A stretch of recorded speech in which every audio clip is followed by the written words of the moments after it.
오늘은 하나님께서 이스라엘 백성들을 애굽 땅에서 노예로 그렇게 고통당하던 중에 이끄신 그 직후의 일입니다. 애굽에서 노예로 살 때 얼마나 그들이 고통스러웠는지 그 탄식을 하나님 앞에 부르짖어 올려드리죠. 우리 출애굽기 1장 23절 한번 읽어보겠습니다. 여러 해 후에 애굽 왕은 죽었고 이스라엘 자손은 고된 노동으로 말미암아 탄식하며 부르짖으니 그 고된 노동으로 말미암아 부르짖는 소리가 하나님께 상달된지라. 아멘. 얼마나 고통스러웠던지 이스라엘 자손들이 고된 노동으로 말미암아 탄식을 하였고 하나님께 그 탄식이 얼마나 정말 간곡했던지 하나님께 올려졌다. 이것을 들으신 하나님이 어떻게 하셨을까요?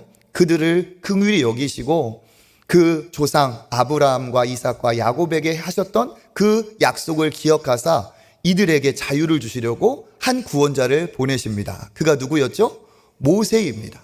모세를 보내서 그를 통해 하나님의 이 백성들을 구원을 합니다. 많은 기적을 보여주시고 그 악한 주인, 악한 왕이었던 바로를 멸하고 홍해를 건너 가나안으로 오게 하셨죠. 그런데 하나님께서 그들에게 이렇게 구원하시면서 곧바로 가나안으로 이끄셨는가? 곧바로 이들이 가나안 땅으로 직행했나요? 아니죠. 40년의 방황의 광야 생활이 있었습니다. 왜 이들에게 광야 생활이 있었을까? 하나님께 이유가 있었을까요? 하나님이 실력이 모자라고 능력이 모자라서 때를 못 맞춰서 내가 광야에서 40년 정도는 대기를 시켜야겠다. 미안하다. 하나님이 그러셨을까요? 아니라는 거죠. 하나님은 충분히 능력이 있지만 문제는 백성들에게 있었습니다.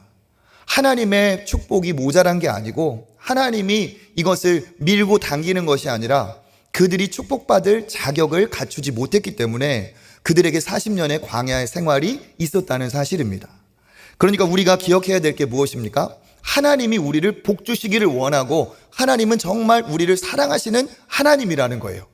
그런데 관건은 무엇이냐? 하나님의 축복이 모자라고 하나님이 인색하셔서가 아니라 그 복을 받아야 될 대상인 내가 하나님 앞에 복 받을 만한 그릇이 있는가? 자격이 되는가? 이것이 우리에게 중요하다는 사실이죠.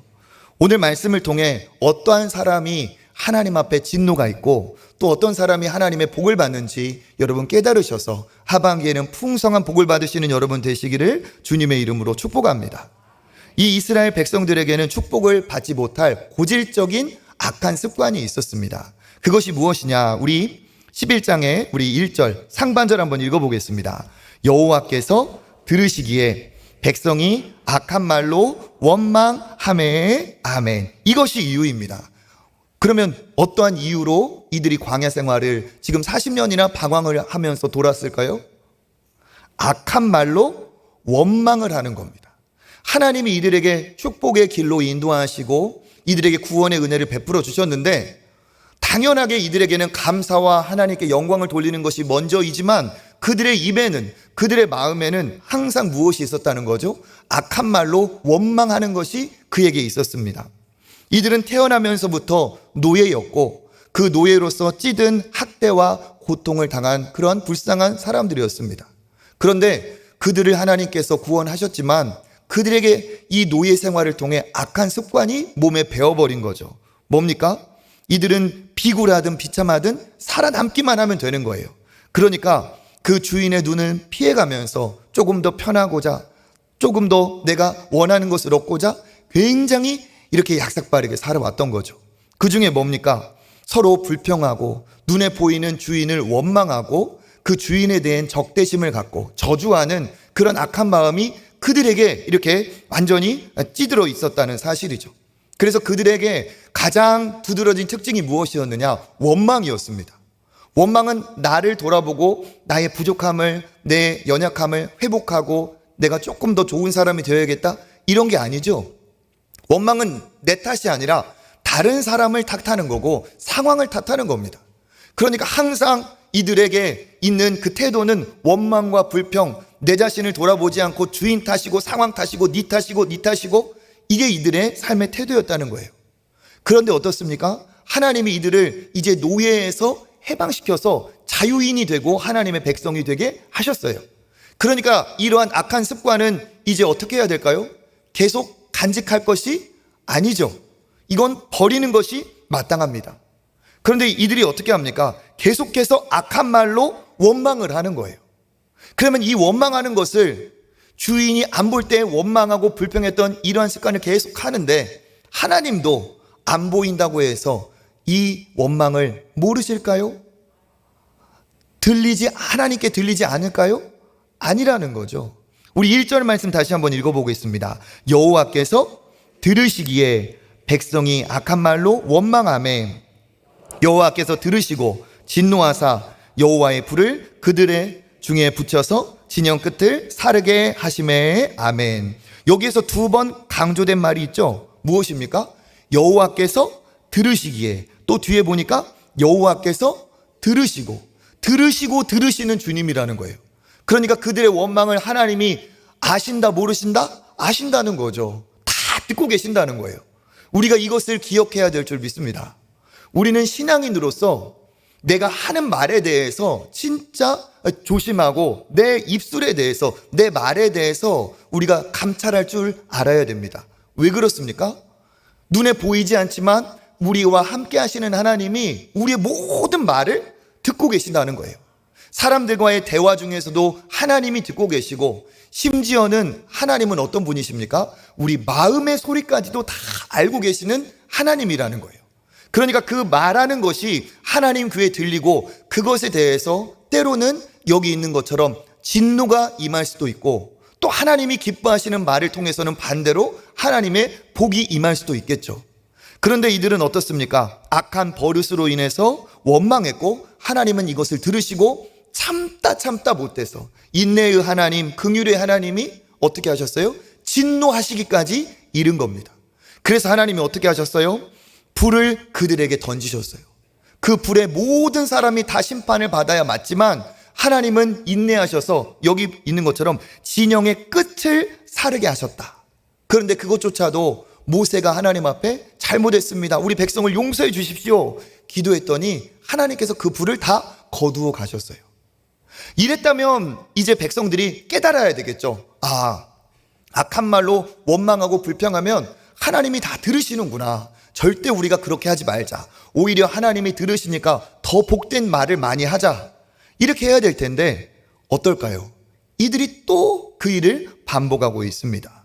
우리 4절을 읽어보겠습니다. 그들 중에 섞여 사는 다른 인종들이 탐욕을 품음에 이스라엘 자손도 다시 울며 이르되 누가 우리에게 고기를 주어 먹게 하랴. 아멘. 이들이 어떻게 했다고요? 다시 울며 누가 우리에게 고기를 주어 먹게 하랴 하면서 또 불평하고 원망을 했어요. 그러니까 이 불평에 대한 하나님의 진노, 그리고 또다시 반복되는 또 불평의 말, 이게 이렇게 붙어 있다는 건 이게 무슨 의미일까요? 불평이 상황에 따라 나오고 있지 않다는 거예요. 그냥 상황과 상관없이 이들에게 몸에 배어있는 자세가 그냥 불평과 원망, 그런 것들이 이들에게 그냥 몸에 배어 있어서, 입술에 붙어 있어서 거기에서 하나님의 역사를 보고 감사하고 기뻐하고 이러한 것이 아니라 삶의 태도 자체가 그냥 불평과 불만하는 것이 이들의 동일한 삶의 패턴이 되어버렸다는 사실입니다. 실제로 이렇게 보면 감사가 입에 붙어 있는 사람이 있고 원망이나 불평이 붙어 있는 사람이 있어요. 그러니까 짜증이 입에 붙어 있는 사람이 있고 항상 기쁨과 소망이 입에 붙어 있는 사람이 있어요. 그래서 똑같은 상황이라 할지라도 자기의 그 체득된 태도대로 사람들은 반응을 합니다. 그런데 이 이스라엘 백성들은 무엇이 감사나 기쁨 이런 것이 그들에게 체득된 게 아니라 이들은 그들의 입술, 그들의 생각이 원망과 불평하는 것으로 완전히 틀이 잡혔다는 거예요. 그래서 이것은 이래서 싫고 저것은 저래서 싫은 그러한 사람이 되어버렸다는 사실입니다. 불평하는 자는 계속 불평하게 되어 있어요. 이게 불평하는 사람의 특징입니다. 그러니까 상황과 불평거리가 따로 있다기보다는 상황과 그런 형편을 떠나서 불평하는 그 사람이 있다는 거죠. 이런 사람들의 특징이 뭡니까? 작은 흠을 가지고 큰 원망을 해요. 한 가지 문제를 가지고 모든 것이 다 문제인 것처럼 그렇게 폄하를 해버립니다.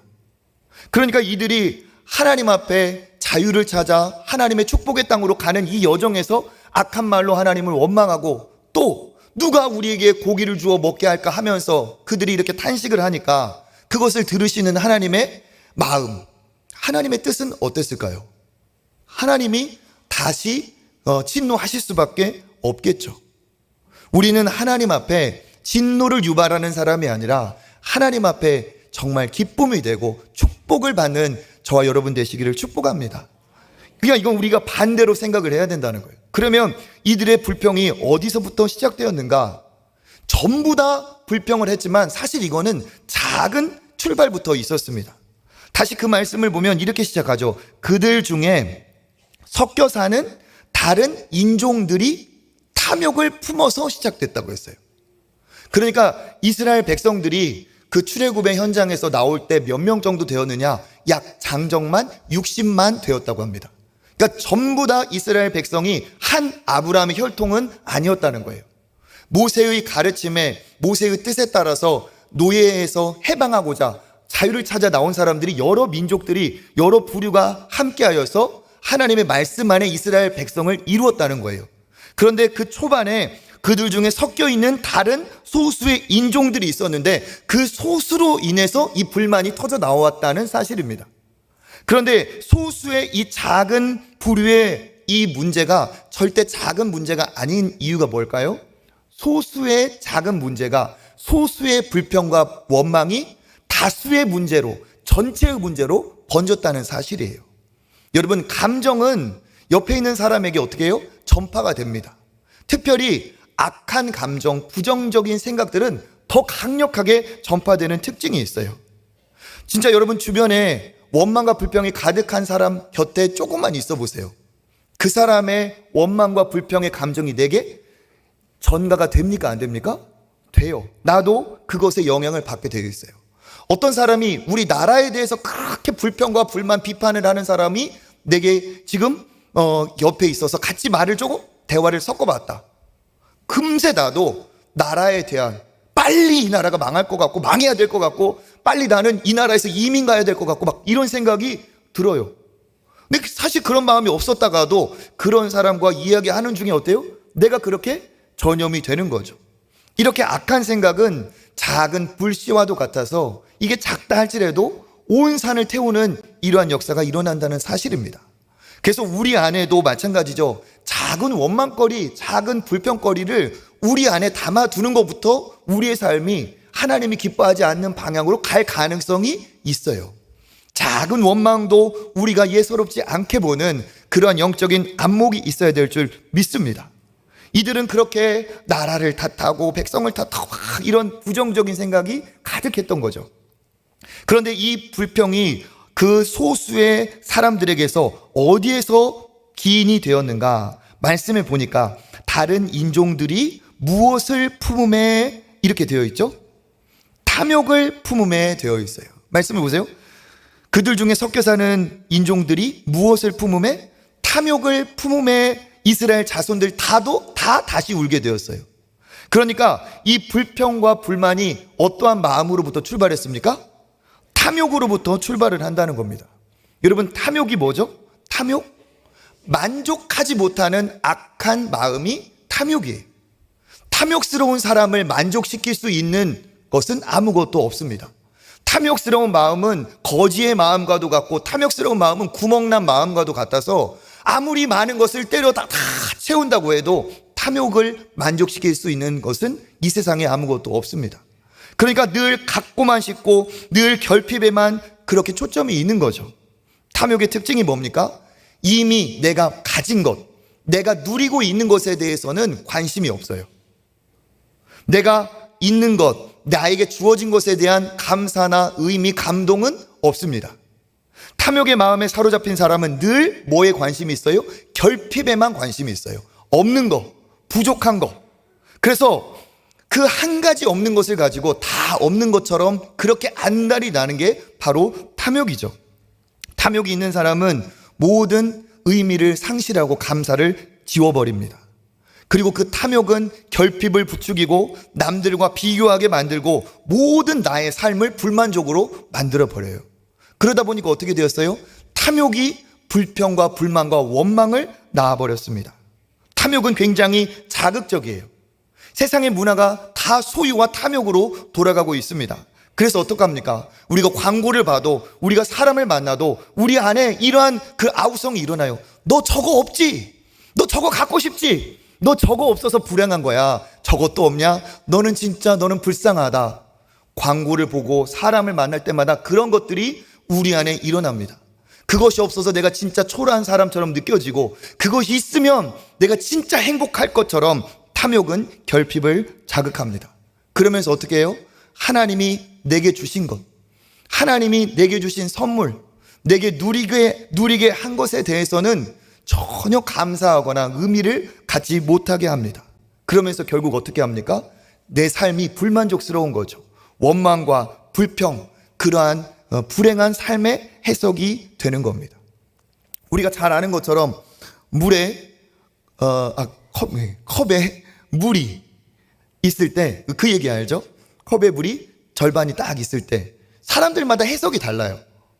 어떤 사람들은 이 절반의 물을 가지고, 야, 아직 절반이나 남았구나, 그래도 다행이다, 괜찮다, 이렇게 반응을 하는 사람이 있는가 하면, 어떤 사람은 누구라고 말 못하는데, 어떤 사람은 아이고 겨우 그거밖에 없냐, 누가 어떻게 했냐, 아이고 이것도 금방 바닥나고 말겠구나 하면서 부정적인 경향으로 그렇게 해석하는 사람이 있어요. 그런데 하나님이 보실 때, 하나님이 주신 그 상황 안에 우리가 어떻게 해석하는 것을 하나님이 기뻐하시겠냐 하는 거예요. 이스라엘 백성처럼 정말 그 부정적인 생각과 부정적인 원망이 완전히 찌들어서 무엇을 보더라도 마치 불평거리를 찾아내고 있는 것처럼, 야, 기발하게 어떻게 저런 것으로 불평을 한다냐 하는 것처럼 다른 사람들 다 좋게 보는데 유독 그 사람만 트집을 잡고 그 사람만 부정적인 비판적인 얘기를 한다면 어떻게 할까요? 하나님이 기뻐하실까요? 이것도 다 어떻게 합니까? 습관입니다. 습관. 처음에는 길이 없어요. 그런데 그 풀숲을 헤치고 지나가다 보면 풀이 누이면서 흔적이 남죠. 그런데 어떻습니까? 그 뒤에 또 다른 사람이 오고 내가 그 길을 계속 왕래하면 그 길이 없던 산속에도 뭐가 생겨요?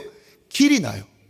그러니까 상황이 부정적이고 상황이 안타깝고 비참한 그러한 것도 있겠지만, 사실 그러한 상황과 달리 해석하는 사람들의 관점에 따라 달라진다는 사실입니다.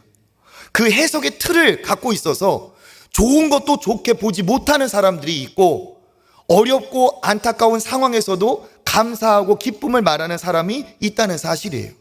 그러면 믿음의 사람은, 하나님이 기뻐하시는 사람은 어떠한 해석의 틀을 가져야 되는가? 그 해석의 틀로 하나님이 주목하고 계시고 그 입술을 보고 계시고, 그 입술의 결과로 누구에게는 진노를, 누구에게는 하나님이 축복을 주실 수도 있다는 사실입니다. 결핍에 이렇게 몰입이 되면, 탐심에 사로잡히면 어떠한 변화가 일어나느냐? 판단력이 상실이 돼요. 그것이 없다는 것 때문에 사로잡혀서 그것 때문이라고 생각을 하면서 정상적인 판단을 못합니다. 그래서 이스라엘 사람들도 정상적인 판단을 하지 못하고 하나님을 원망하고, 심지어는 어떻게 합니까? 노예 생활이었던 그 시절을 회상하고 추억하게 돼요. 우리 5절 말씀 한번 읽어보겠습니다. 우리가 애굽에 있을 때에는 값없이 생선과 오이와 참외와 부추와 파와 마늘들을 먹은 것이 생각나거늘. 아멘. 뭐라고 말하고 있습니까? 애굽에 있을 때 참 좋았지. 맞아. 그때 생선 먹었잖아. 너 기억나냐? 생선만 먹었냐? 부추도 먹었잖아. 그래, 부추 먹었지. 부추 먹었다고 부추기냐? 파도 먹었다, 마늘도 먹었다 하면서 계속 이러는 거예요. 그러면서 마치 그 애굽의 생활이 너무 좋아서 다시 돌아가고 싶은 것처럼 지금 하나님을 원망하고 그때를 좋다고 지금 얘기하고 있어요. 뭡니까? 사고, 판단이 그 능력이 상실된 거예요. 탐욕으로 인해서 먹고 싶은 것, 갖고 싶은 것, 그것 때문에 제대로 된 판단을 상실하고 하나님을 경멸하는 행동을 하고 있습니다. 여러분 따지고 보세요. 그때가 진짜 그렇게 좋았을까요? 그렇게 좋았다면 하나님 우리 좀 살려주세요 하면서 탄식을 했을까요? 아니라는 거죠. 그때는 비참한 노예여서 아무것도 없었고 정말 거지처럼 살았습니다. 고된 노동이 있었고 죽어가는 상황이었고 그 상황에 통곡하고 탄식하고 자유가 없고 학대당하고 매질에 매일 그렇게 몽둥이 찜질을 당하던 그런 상황이었어요. 급기야 어떻게 됩니까? 그 바로가 악한 명령을 내려서 태어나서 아들이면 죽이라고 했어요. 10달 동안 품어서 자녀를 낳았는데 미리 성별을 아는 것도 아니죠. 자녀를 낳았는데 그가 아들이라는 이유만으로 품에 안아주보지도 못하고 부모 앞에서 그 아들이 죽는 꼴을 보고 아무것도 할 수 없는 것이 그때 상황이었어요. 얼마나 비참합니까? 그 상황에서 생선을 먹었다면 어떻게 먹었을까요? 파, 마늘 먹었다면 어떻게 먹었을까요? 잔치상을 차려놓고 막 고기를 구워가면서 이렇게 먹었을까요? 아니죠. 속여서 먹고 훔쳐서 먹고 숨어서 먹고 맞으면서 먹고 비참하고 비굴하게 그렇게 살았던 시대입니다. 그런데 그것에 그 탐욕에 눈이 어두워져서 너무 좋았지, 그때로 돌아가면 얼마나 좋을까? 이렇게 하고 있는 거예요. 하나님 보실 때 얼마나 안타깝고 악한 말입니까? 하나님을 경멸하는 거죠.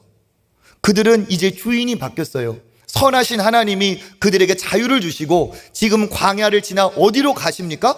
그들에게 가나안 땅으로 인도해 가고 계세요. 가면 그러한 것들은 상상도 할 수 없는 어마어마한 복된 축복이 그곳에 있는데 그것을 이들은 다 놓치고 있는 거죠. 그렇기 때문에 어떻습니까?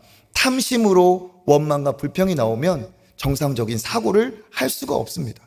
탐심이 있는 곳에는 절대로 감사가 공존할 수 없습니다.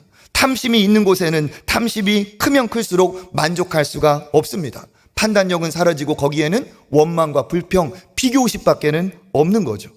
있다고 해서 만족할까요? 아닙니다. 채워진다고 해도 그들은 있으면 있을수록 탐욕 때문에 더 갈증을 느끼게 될 겁니다. 더 많은 소유가 있을 때 탐욕이 해결될까요? 아니라는 거예요.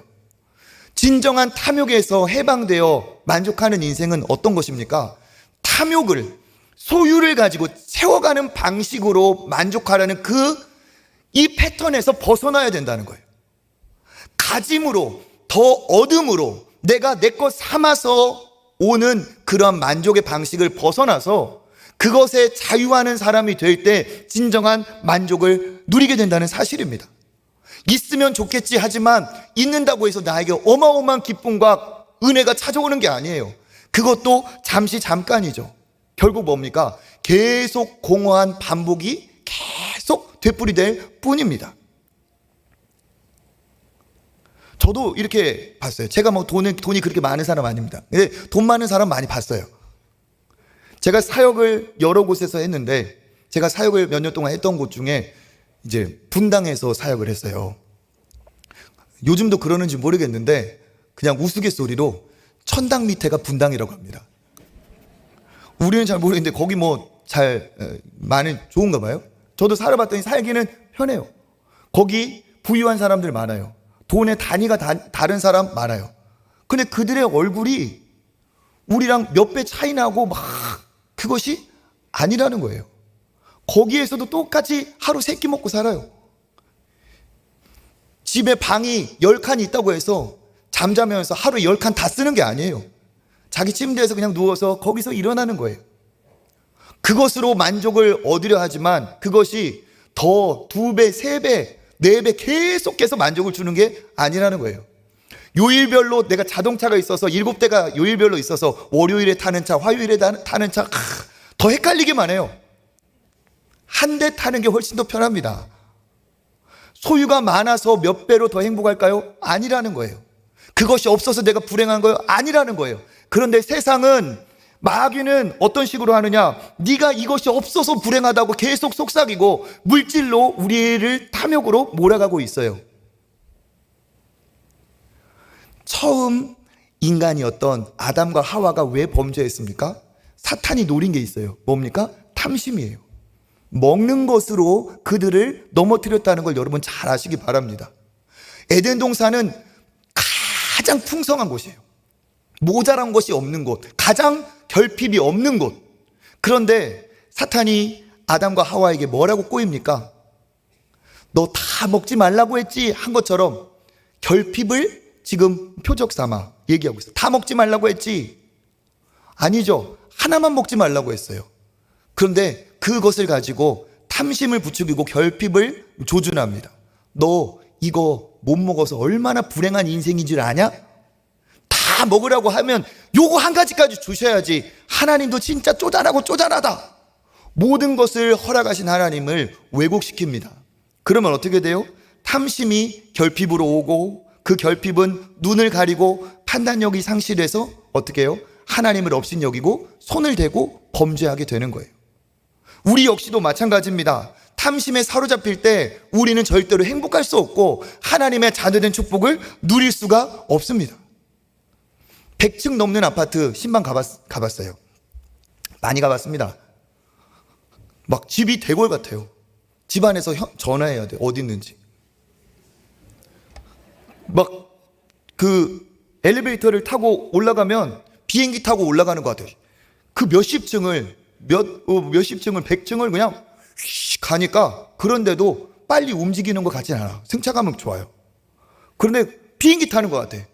그러니까 어때요? 저랑 같이 신방하는 전도사님은 목사님 어지러워요. 목사님 촌스러워서 좀.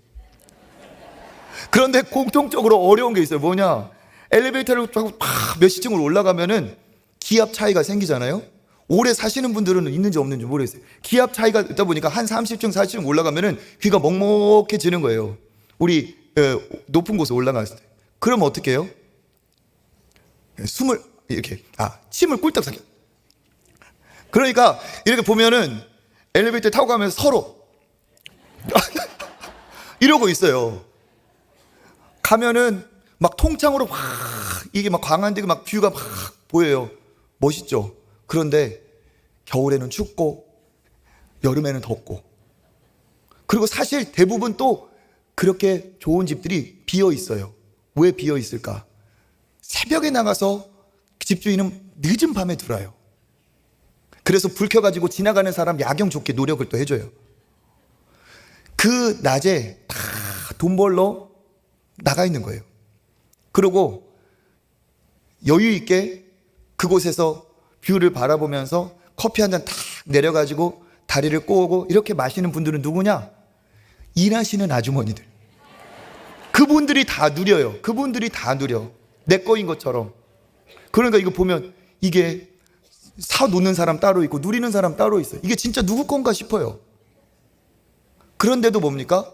더 좋은 곳, 더 넓은 곳으로 그분들은 다 생각을 하고 있죠. 뭐예요? 탐심이 우리에게 기쁨을 주는 게 아니라는 거예요. 자동차도 겉으로 탈 때는 모르지만 타고 나면 다 똑같아요. 그죠? 차 안에 들어가 있으면 다 똑같아요. 뭡니까? 그것이 우리에게 그렇게 목적이 되어야 되겠습니까? 아니라는 거예요. 탐심이 목적이 된 순간 우리는 절대로 만족할 수 없고 감사할 수 없습니다. 탐심으로 인해서 우리에게는 원망과 불평만 나올 뿐이에요. 탐심으로 우리가 탐심을 해결하는 방법으로 우리가 살아갈 게 아니라 탐심을 뛰어넘는 더 고귀하고 존귀한 가치를 추구하는 사람이 될 때 우리는 진짜 만족과 기쁨을 누리게 된다는 사실입니다. 그래서 예수님은 뭐라고 말씀하셨느냐? 탐심을 물리치라고 얘기하셨어요. 누가복음 12장 15절 한번 읽어볼까요? 그들에게 이르되 삶과 모든 탐심을 물리치라. 사람의 생명이 그 소유에 넉넉한 데 있지 아니하니라 하시고 아멘. 예수님이 무엇을 물리치라 하셨습니까? 탐심을 물리치라. 왜? 탐심을 물리치지 않으면 하나님의 복을 받을 수가 없어요. 탐심을 물리치지 않으면 우리가 하나님 앞에 감사할 수 없어요. 탐심이 있으면 원망과 불평과 비교하는 삶, 계속 고된 그 굴레를 벗어날 수 없기 때문에 그렇습니다. 그러면서 예수님이 그 뒤에 뭐라고 말씀하십니까? 생명이 그 소유에 넉넉한 데 있지 않다. 너희에게 있는 생명이 소중한데 그 소중한 생명이 소유에 따라 오고 가는 것이 아니라는 거예요. 그러니까 뭡니까? 소유가 중요한 게 아니라 너의 생명이, 너의 존재 자체가 중요하다는 거예요. 네가 진짜 존재로서 중요한데 그 존재로서 중요한 너의 가치를 잃어버리고 소유에서 기쁨과 의미를 찾으려 할 때 그게 피폐해진다는 겁니다.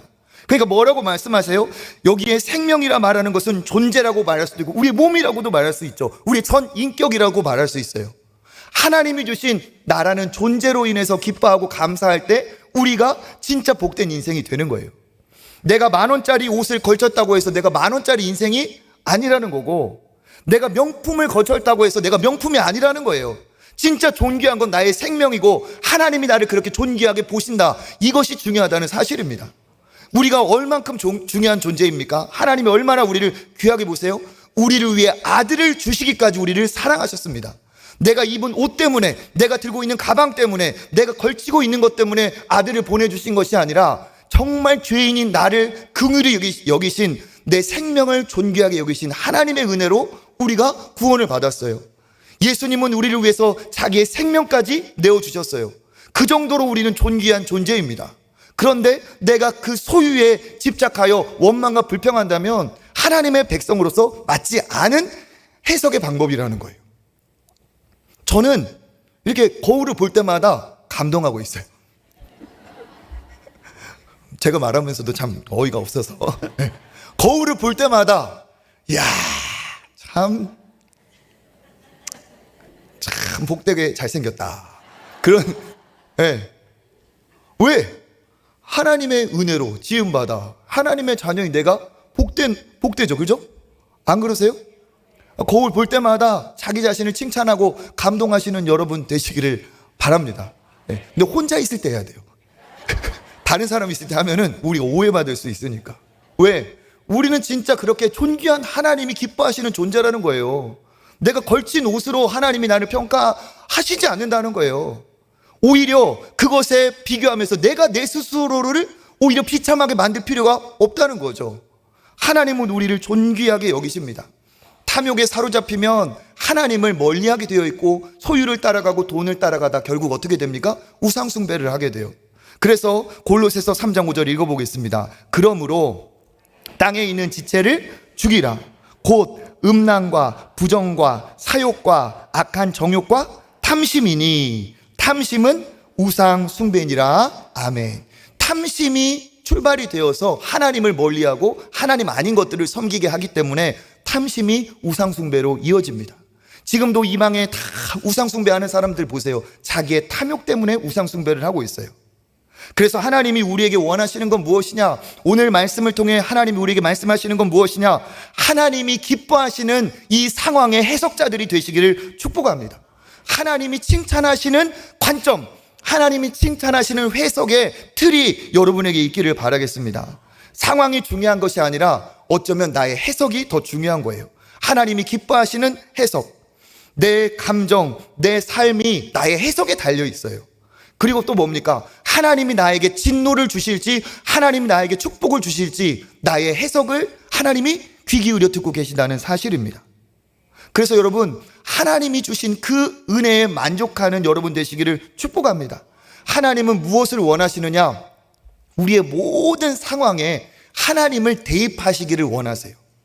상황이 아프고 힘들고 어렵고 이러한 상황에 따라 흘러가는 사람이 아니라 그러한 상황이라 할지라도 누구를 그 안에 대입하라고요? 하나님을 대입해서 전능의 하나님, 반전의 하나님, 능력의 하나님, 나를 사랑하시고 나를 구원하시고 나를 복주시기를 원하시는 하나님을 그 상황에 대입하면 어떨까요? 고난과 어려움도 절대로 비참하다, 비굴하다 이렇게 하지 않을 거예요. 이 상황을 통해 하나님께서 놀라운 일을 이루실 것이다. 하나님이 주신 것, 앞으로 더 좋은 것을 주실 것이다. 우리가 이렇게 고백할 수 있습니다. 그 고백을 들으시는 하나님이 어떡할까요? 광야 생활 같은 이 땅에서 하나님을 인정하고 고백하고 하나님을 기대하고 소망하는 사람을 반드시 하나님께서 도와주실 줄 믿습니다.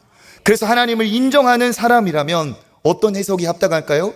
불평과 불만, 원망, 탐욕에 사로잡힌 이러한 해석이 아니라 내가 하나님의 존귀한 자녀로서 하나님 앞에 당당하고 거룩한 기대와 소망과 감사가 넘치는 그런 해석자들이 되시기를 축복합니다.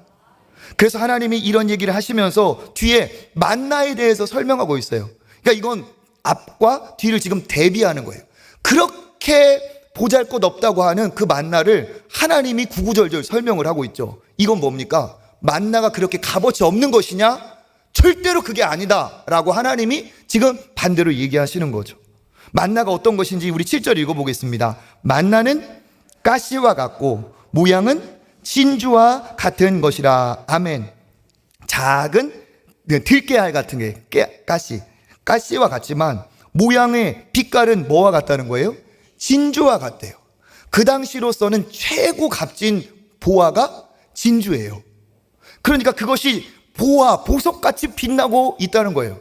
그러니까 하나님이 얼마나 그것을 보기에도 좋게 좋은 것으로 주셨지 않느냐 하는 거죠. 그 모양이 이러하면 맛은 어떠한가? 우리 8절 읽어보겠습니다. 백성이 두루다니며 그것을 거두매 맷돌에 갈기도 하며 절구에 찢기도 하고 가마에 삶기도 하며 과자를 만들었으니 그 맛이 기름 섞은 과자 맛 같았더라. 아멘. 이거는 쉽게 말하면 뭐냐? 갈아서 찧어서 삶아서 먹어도 그 요리하는 방법에 따라 귀한 맛이 나고 있다는 걸 얘기하고 있죠. 그리고 그 만나가 얼마나 신비로운 것인지 9절 읽어보겠습니다. 밤에 이슬이 진영에 내릴 때 만나도 함께 내렸더라. 아멘. 그러니까 아무것도 없는 들판에 자고 일어났더니 만나가 진주빛깔로 다 내리고 있는 거예요. 그래서 그걸 거두어서 하루 양식을 먹으면 욕심 부릴 필요도 없어. 왜? 다 사라졌다고 하지만 자고 일어나면 어떻게 해요? 하나님이 또 공급하여 내려주시기 때문에 그것을 보고 어떻게 해요? 또 신비롭게 하나님 앞에 감사하면서 매일 그것을 새 것으로 거두어 드립니다. 그러니까 이 만나는 뭡니까? 하나님이 직접 주신 최고의 양식, 완전한 식품, 단지 그것 하나만 먹어도 모든 영양소가 다 채워지는 최고의 완전 식품을 하나님께서 그곳에 공급해 주셨다는 거예요. 이건 기적입니다. 왜? 광야에서는 굶는 것이 마땅하고 굶어 죽는 것이 당연한 거예요. 그런데 굶어 죽어야 될, 그렇게 굶어야 될 그 광야에서 하나님이 어떻게 하셨어요? 단 한 끼도 굶게 하지 않으시고 매일마다 이 만나를 허락하여 주셔서 참 공급자 되신 하나님을 날마다 체험하게 하셨다는 사실입니다. 그래서 하나님은 이 만나를 얼마나 귀하게 여기시는지 대대에 간직하라고 하셨어요. 출애굽기 16장 33절 읽어보겠습니다. 너를 낮추시며 또 모세가 아론에게 이르되 항아리를 가져다가 그 속에 만나 한 오멜을 담아 여호와 앞에 두어 너희 대대로 간수하라. 아멘. 만나가 처음 내렸을 때 모세를 통해 하나님이 이렇게 명령하셨어요. 그거를 거두어다가 항아리에 담고 그 항아리를 언약궤 안에 두어서 대대에 이렇게 신비하고 놀라운 음식을 너희 조상들이 먹고 하나님 앞에 구원받았다는 사실을 너희 대대 후손들도 알게 해라. 그러니까 하나님이 주신 이 만나는 언약궤 안에 보관할 정도로 너무 고귀한 거라는 거죠. 영적인 의미도 있습니다. 신명기 8장 3절 읽어보겠습니다. 너를 낮추시며 너를 줄이게 하시며 또 너도 알지 못하며 내 조상들도 알지 못하던 만나를 내게 먹이신 것은 사람이 떡으로만 사는 것이 아니오 여호와의 입에서 나오는 모든 말씀으로 사는 줄을 내가 알게 하려 하심이라. 아멘. 만나를 주신 것이 뭐라고요? 너희는 나의 영원한 그 형상을 본따 만든 존재로 땅에서 나는 떡으로만 사는 존재가 아니다. 너희는 하늘의 양식으로 살아가는 존재다.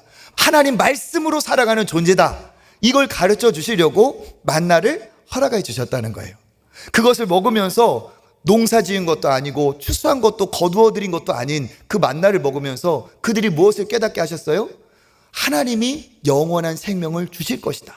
너희는 이 땅에 먹고 죽는 그런 음식이 너희에게 전부가 아니고 영원한 말씀으로 너희에게 영원한 생명을 주실 것이라는 것을 만나를 통해 얘기하신 거죠. 너희는 떡으로만 사는 것이 아니다 라는 이 구절이 어떻게 했어요? 사탄 마귀가 예수님을 쓰러뜨리려고 또 시험을 들었을 때, 시험을 주었을 때 예수님이 인용하신 구절이죠. 예수님이 뭐라고 말씀하셨습니까? 이 돌을 떡으로 만들어서 허기를 채우고 떡으로 사는 인생이 되라 했을 때 예수님이 말씀하십니다. 이 말씀 인용하셔서 사람이 떡으로만 사는 것이 아니요 하나님의 입에서 나오는 말씀으로 살 것이라. 그렇게 얘기하시고 사탄 마귀의 이 탐심의 탐욕의 결핍의 공격을 물리치셨어요. 그러니까 하나님이 우리에게 만나를 주신 이유는 뭡니까? 사람이 생선이나 부추나 마늘이나 떡으로만 사는 존재가 아니라 우리의 진정한 생명은 하나님께 있음을 가르쳐 주기 위해서. 어디로 향한다? 그들이 가나안으로 향하는 것처럼 우리는 영원한 하나님의 나라 천국으로 향한다는 것을 가르쳐 주시는 생명의 양식이 만나라는 거예요. 이름도 만난데 얼마나 많이 나겠어요.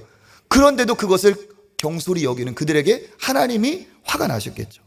그러니까 뭡니까? 하나님의 뜻은 만나를 통해 공급자 되신 하나님을 믿고 따라가기만 하면 너희들이 이 광야를 지나서 어디로 이를 것이다? 가나안으로 이를 것이다. 그것을 가르쳐 주시는 것이 만나예요. 그러니까 우리 이 말씀을 통해 우리가 어떤 하나님의 백성이 되어야 될지 돌아보시길 바랍니다.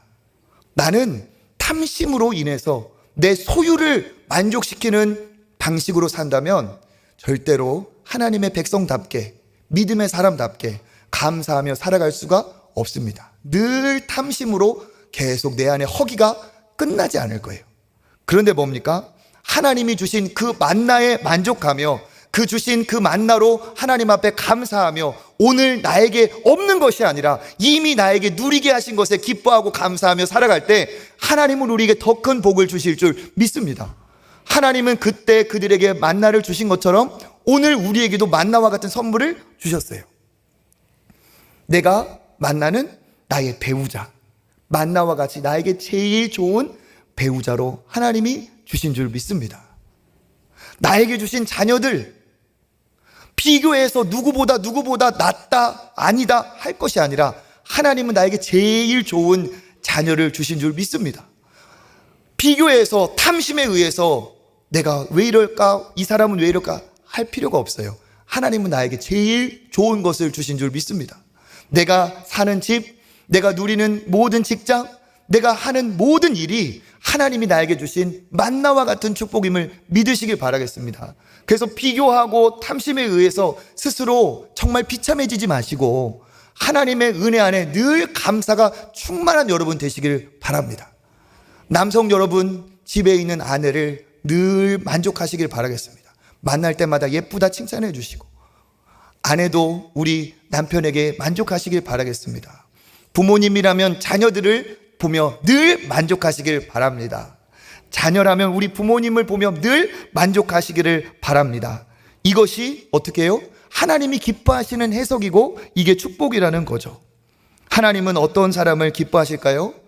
없는 것을 자꾸 찾아다니면서 그렇게 신기루 같은 그 앞에 있는 것을 쫓아다니는 사람이 아니라 오늘 내게 주신 그 만나에 만족하는 인생인 줄 믿습니다.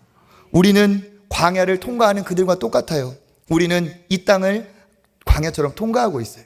광야를 통과하면 가나안이 나오는 것처럼 우리는 영원한 하나님의 나라를 앞두고 있습니다. 소유와 탐욕의 그러한 유혹에서 우리가 그것을 단호하게 거절하고 정말 영원한 하나님의 나라의 가치를 바라보시길 축복합니다. 우리에게 제일 큰 감사는 하나님의 자녀로 삼아주신 구원의 은혜인 줄 믿습니다. 그리고 오늘까지 인도하신 하나님께서 앞으로 더 좋은 것을 주실 줄 믿습니다. 오늘까지 주신 것에 감사하며 더 앞으로 주실 것을 기대하고 소망하면 하나님이 그 사람을 더 큰 감사로 축복하여 주실 줄 믿습니다. 그래서 오늘 이 시간을 우리가 계기로 결단하길 바랍니다. 내 안에 있는 부정적인 사고, 원망과 불평의 사고의 틀이, 그런 해석이, 그런 판단의 생각들이 예수의 이름으로 이제 다 떠나가고 열악한 상황이라 할지라도 하나님의 역사를 기대하며 좋은 것을 말하고 좋은 것으로 하나님 앞에 감사하고 영광 돌리는 여러분 되시기를 축복합니다. 그러면 다 들으시는 하나님께서 기뻐하시고 하나님께서 진정한 가나안의 축복을, 영원한 축복을 우리에게 주실 줄 믿습니다. 그와 같은 은혜가 넘치시는 저와 여러분 되시기를 주님의 이름으로 축복합니다.